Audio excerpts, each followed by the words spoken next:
বর্তমান সময় দুটো শব্দের সঙ্গে পরিচিত হওয়া আমাদের সকলের দরকার।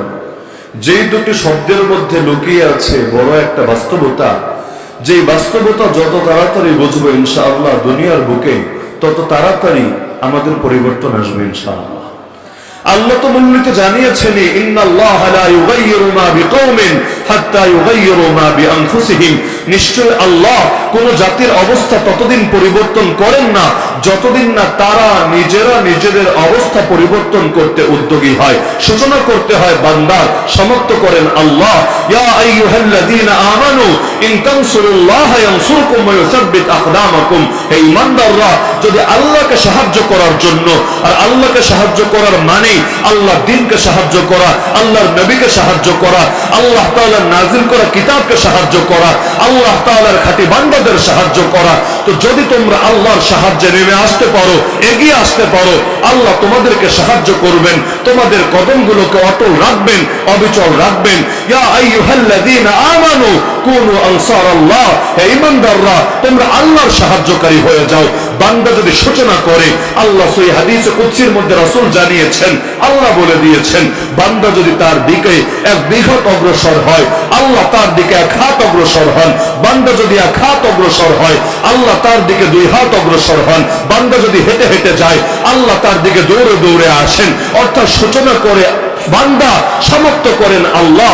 বান্দার সাধ্য আর কতটুকু, সামর্থ্য আর কতটুকু।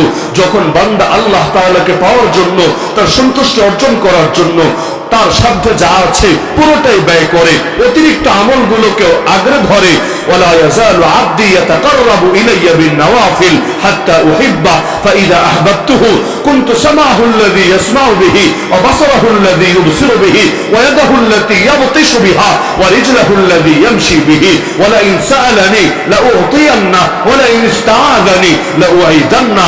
আরে বান্দা যখন অতিরিক্ত আমল করতে থাকে, নফল করতে থাকে, করতে করতে সে আমার এতই নিকটবর্তী হয়ে যায়, আমি আল্লাহ তাকে ভালোবেসে ফেলি।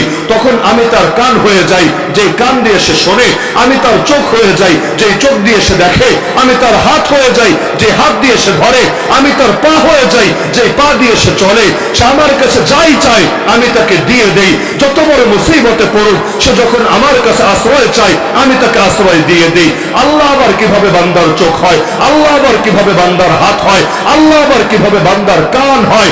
আল্লাহর নবী জিন্দেগির দিকে তাকালেই এই বাস্তবতা দিবালোকের মতো স্পষ্ট হয়। বদরের ময়দানে মুসলমানরা তো বাহ্যিকভাবে ছিল বড় অসহায়।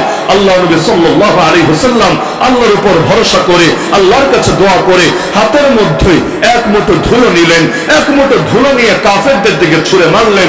আরে এক মুঠো ধুলো কয়টা কাফেরের চোখে আর পৌঁছার কথা, কিন্তু আল্লাহর কি কুদরত, সেটা উপস্থিত সকল কাফেরের চোখে পৌঁছে গেল। তাদের চোখের সামনে আড়াল সৃষ্টি হয়ে গেল। শুধু তাই না, মুসলমান তো ছিল 313, তার মধ্যে 8 জন ছিল বিভিন্ন দায়িত্বে নিয়োজিত। ফিল্ডে ছিল 305 জন, অপরদিকে কাফের তো 1000। মুসলমানদের তরবারি একটা, কাফেরদের তো অস্ত্রশস্ত্রের কমতেই নাই। মুসলমানদের ঘোড়া 2টা, কাফেরদের তো বাহনের অভাব নাই। সেই ময়দানে কিভাবে 70টা কাফের মারা যায়, কিভাবে আরো 70টা মুমিনদের হাতে বন্দী হয়, আল্লাহ সেই বাস্তবতা বোঝানোর জন্য কোরআনে বলেন, ফালাম তাকতুলুহুম ওয়ালাকিন্নাল্লাহ কাতালাহুম ওয়া মা রামাইতা ইয রামাইতা ওয়ালাকিন্নাল্লাহ রামা। আরে তোমরা বদরের ময়দানে ওদেরকে মারো নাই, কি দিয়ে মারবা তোমরা? মারার কোনো সামর্থ্যই তো তোমাদের ছিল না। বাস্তবে তোমরা মারো নাই, আরে মেরেছেন আল্লাহ নিজে। হে রাসূল, তুমি যখন ধুলো ছুঁড়ে মেরেছিলে, তুমি মারো নাই, হাত ব্যবহার হয়েছে তোমার, মেরেছেন আল্লাহ নিজে। এমনকি খন্দকের ময়দান, যে ময়দান ছিল মুসলমানদের জন্য তৎকালীন সময় অনেক বড় চ্যালেঞ্জ। কারণ আগেকার যুদ্ধ হয়েছে বিচ্ছিন্ন এক এক বাহিনীর বিরুদ্ধে, আর এখন যুদ্ধ হলো সম্মিলিত বাহিনীর বিরুদ্ধে। যার কারণে যুদ্ধের এক নামে গাজওয়াতুল আহজাব, যে আহজাব নামে কোরআন মাজিদে আস্ত একটা সূরা আছে। তো সম্মিলিত বাহিনী যখন চলে আসলো, অবস্থা তো বড়ই সঙ্গীন ছিল। কি হবে এখন? আদৌ কি মুসলমান বাঁচবে, নাকি মুসলমান এবং ইসলামী ভূমি পুরোটাই কাফেরদের দখলে চলে যাবে? আল্লাহর কি কুদরত! এই যুদ্ধে আল্লাহ তাআলা মুসলমানদেরকে এমন ভাবে সাহায্য করলেন, মুসলমানদের লড়াই লাগলো না। ওয়াকাফাল্লাহুল মুমিনিনাল কিতাল, মুমিনদের পক্ষে লড়াইয়ে আল্লাহ নিজেই যথেষ্ট হয়ে গেলেন। আল্লাহ এমন ঝড় পাঠিয়ে দিলেন, যেই ঝড় এসে ওদের সবকিছুকে লন্ডভন্ড করে দিল। অবস্থা এতটাই গুরুতর হলো, পালানোর জায়গায় খুঁজে পাচ্ছিল না। অথচ এই খন্দকের যুদ্ধ, সেই যুদ্ধ, যেই যুদ্ধে ক্ষুধার জ্বালায় আমার নবীকে পেটে পাথর মারতে হয়েছিল, যেই যুদ্ধে কাফের মুশরিকরা টিটকারি মারছিল, আরে আমার নবী নিজের হাতে যখন গর্ত খনন করছিলেন, বড় বড় পরীক্ষা খনন করছিলেন, একটা পাথরের উপর যখন আঘাত করলেন, সেখান থেকে নূর বেরিয়ে আসলো। আমার নবী বলেছিলেন, আরে আল্লাহ, আমার সামনে এই নূরের মধ্যে দুনিয়ার ওই সুপার পাওয়ারের রাজত্ব আমার সামনে তুলে ধরেছেন। শীঘ্রই আমার উম্মত তাদের রাজত্ব দখল করে নেবে, তাদের এলাকার উপর নিজেদের আধিপত্য কায়েম করবে। মুনাফিকরা টিটকারি শুরু করেছিল, আরে দেখেছো, পুরান পাগলের ভাত নাই, নতুন পাগলের আমদানি হয়েছে। পেটে খাবার নাই, গায়ে পোশাক নাই, বসে বসে সুপার পাওয়ারদেরকে বিজয়ী করার স্বপ্ন দেখে।